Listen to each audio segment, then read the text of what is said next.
Well, hello and welcome to Waffle-Free Storytelling. It's Tina Konstant here, and you know what I'm gonna say. The waffle is all the way at the end, which means we are jumping right into today's story, which is called Families Understood.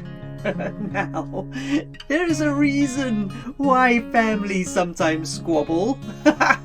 It all started a long time ago when the day-to-day care of Earth was delegated.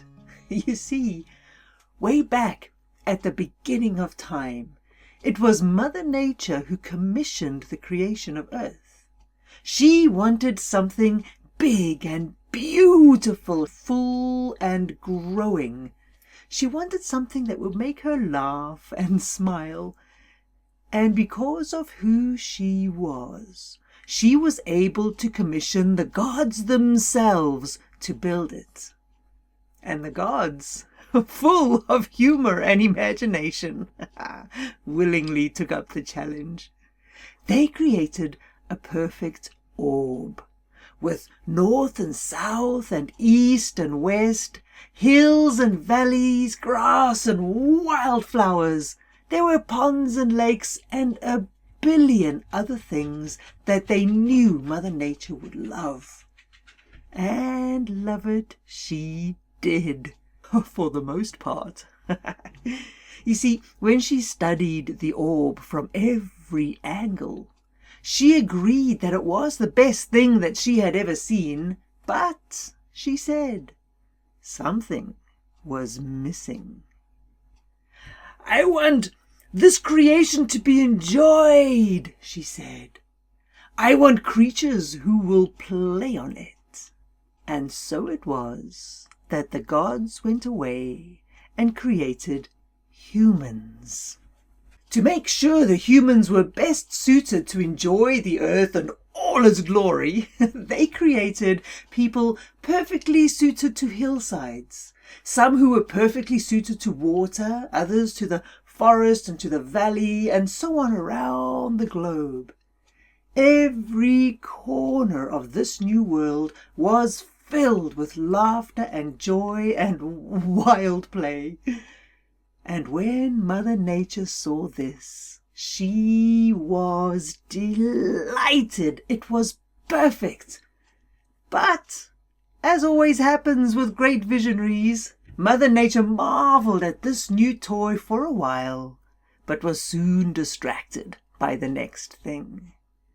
Now, not wanting to leave this beautiful world without a caretaker, she handed it over to her assistant, Zebedix. Zebedix was a small and petty god who liked order, structure, and efficiency. He had been watching the creation of this world and was not impressed. All the humans did was play.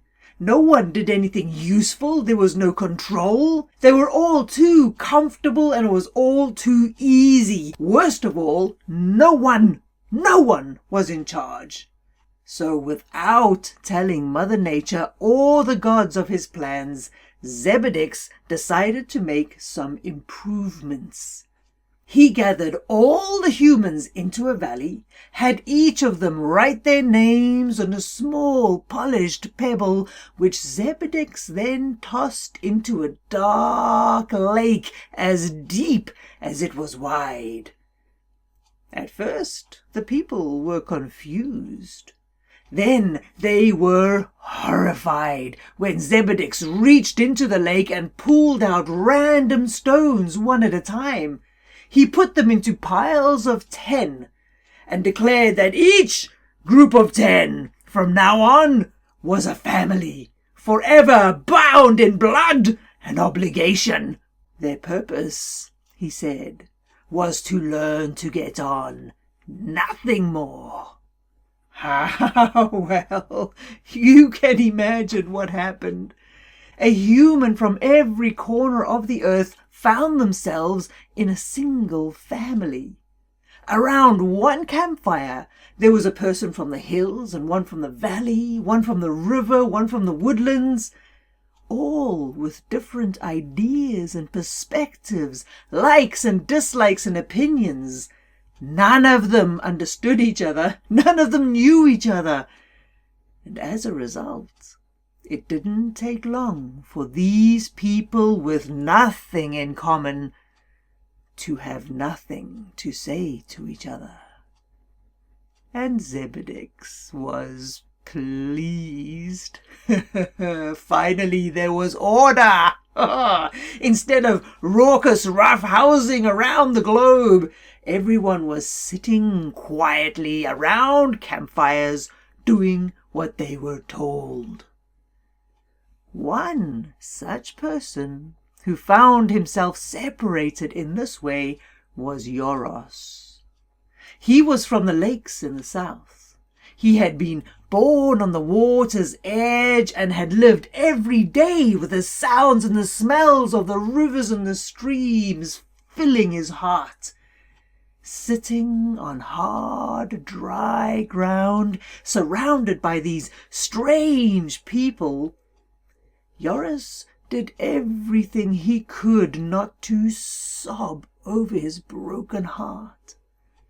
To distract himself and stop a growing argument between the hill and the valley people, Yoros stared into the flames and told a story of his lakeside memories. This calmed him. It helped him recall something he was beginning to forget.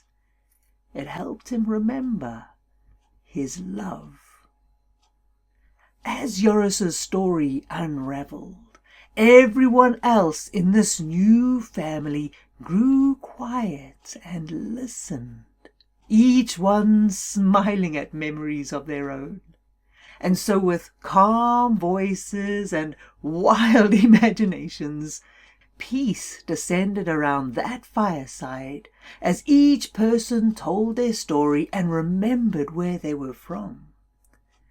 Zebedix, of course, was not impressed. So, just as Yoros was about to tell a story of how he and his love spent the night on a lily pad, Zebedix built up a bank of clouds and released a storm that had every human running for shelter.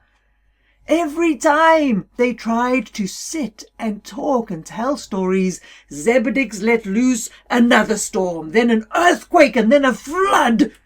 The people ran and scurried, hid and struggled, and had no time to focus on anything except survival. And once again, Zebedix was pleased.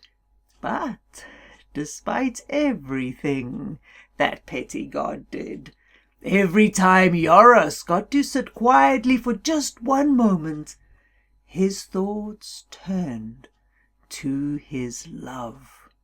So it was in the dead of night, when the family was exhausted and sleeping, and Zebedix was distracted, Yoros climbed out of bed, crept out of their shelter, and disappeared into the night. He had one mission: find his tribe. Well, when the sun came up the next morning and Zebedix saw that one of the family was missing, he was furious. With a scream and a swipe of his hand, he shook the earth. Volcanoes erupted, gales ripped out trees, sandstorms buried valleys, and mountains split in two. He bellowed and he stamped and declared that every member of every family would suffer until Yoros stepped back in line and followed the rules. Of course, Yoros refused. No matter what chaos Zebedix threw at him, he ran and he dodged, he fought and he scrambled. He didn't know where his love was, but he knew if he followed his heart, if he followed the sounds and the smells of the lakes and the rivers that bore him, he would find his way. And with that mission burning in his heart, he met every attack and obstacle Zebedix put in his path, until finally, with broken bones, bruised and bleeding, Eurus scrambled over a hill, and there, stretched out and magnificent, shimmering and complete, was home. But Zebedix was not done with him yet. With a grin on his face and malice in mind, Zebedix dipped his fingers into the rivers, and they began to boil. "Obey me," Zebedix said, "or every living creature in these waters will die." While seeing the death and destruction before him, Eurus finally threw up his hands and said, "Stop! I will stay with the family you have chosen for me. I will stop searching for my love. Stop this madness. You have won." And with that, Zebedix let out a victory cry that echoed through the universe. He had won. He had made an example of Eurus that every human had witnessed. Obey or die.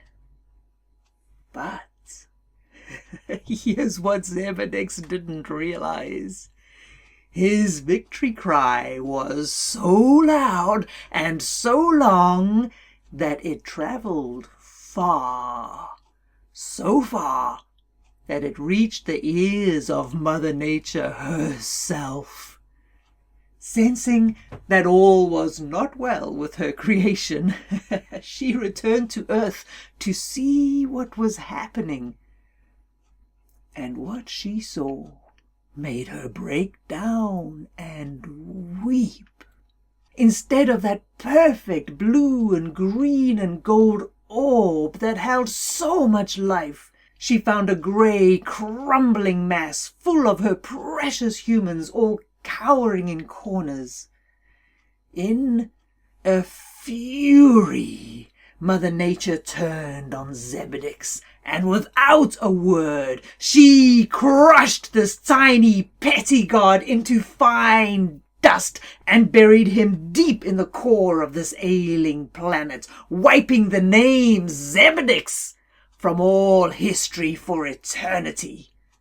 And then, gently, tenderly, with so much love, Mother Nature wrapped her hands around the earth and tried to put it back together. She put soft snow on mountain tops. She filled the torn valleys with wide oceans. She put cacti and protea, wild flowers and tumbleweed in the deserts. But no matter what she did, there was so much damage and so much disruption that the only way she could get back what she had was to destroy everything and start again. It was a plea from Eurus that made Mother Nature pause. "Please," he begged, "let me find my love first." Well, there was so much pain and need coming from that one small soul that Mother Nature closed her eyes for a moment and finally said, "I cannot turn back time and repair the damage, but I can give you something that will help you find each other." And with a whisper, a beating drum was placed in the heart of every human. Families remain families. Mother Nature couldn't change that. When we are born, our names are still pulled out of that dark lake. But to this day, every human comes to the earth with a loud, wild, and beating heart. We live in the world. We travel the plains, the forests, the oceans, the mountaintops. We live and explore towns and cities. All of us listening and waiting to hear a rhythm we recognize. This is why we smile at some strangers and they seem familiar. It's why we can have random conversations with people we bump into and feel like we've known them forever. We're all just finding our clans and our playmates. We're all trying to find the people who beat the same drum. So, if your family fireside is fueled by laughter and joy, midnight stories and love, then you are in the company of your original tribe, and the ties that were broken a long time ago are mending.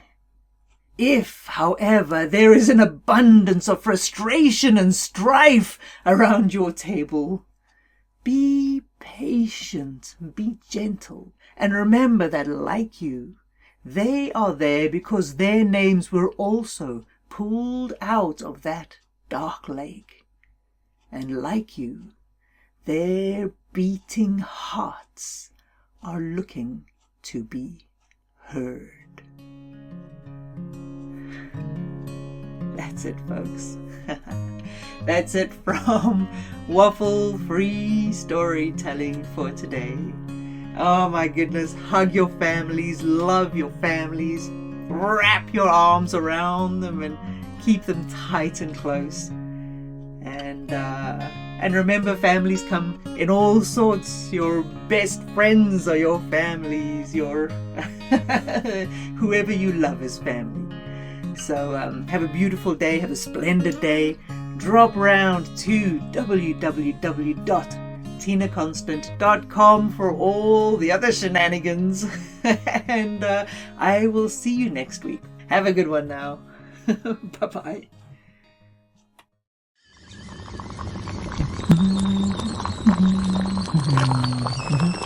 Hey.